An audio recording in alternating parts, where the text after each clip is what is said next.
રાજકોટના AIIMS parking મામલે viral વિડીયોથી વિવાદ. ફરિયાદીને સિક્યોરિટી ઇન્ચાર્જ દ્વારા ધમકી આપવાનો આક્ષેપ.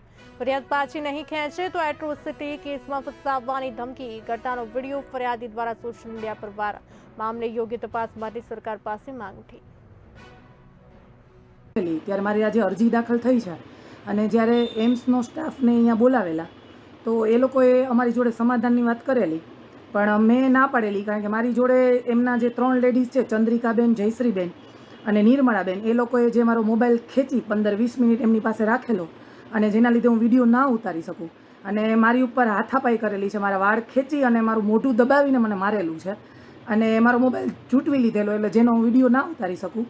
એટલે મેં સમાધાનની ના પાડેલી. તો એ લોકોએ મારી પર એવું દબાણ કરેલું છે કે જો તમે સમાધાનને આ કેસ પાછો નહીં ખેંચો તો અમારો સ્ટાફ, જે પટ્ટાવાળો સ્ટાફ છે, જે ચંદ્રિકાબેન, નિર્મળાબેન અને જયશ્રીબેન, જેને મારો મોબાઈલ ઝૂંટવીને મારી પર હાથ ઉપાડેલો, એ લોકોના જે કોઈ મેનેજર હતા, પિંક કલરનો શર્ટ પહેરેલો, મારી પાસે વિડીયો છે મોબાઈલમાં, જેમને મને એવું કીધેલું છે કે તમે આ કેસ પાછો નહીં ખેંચો તો અમે તમારી પર એટ્રોસિટીનો કેસ દાખલ કરશું.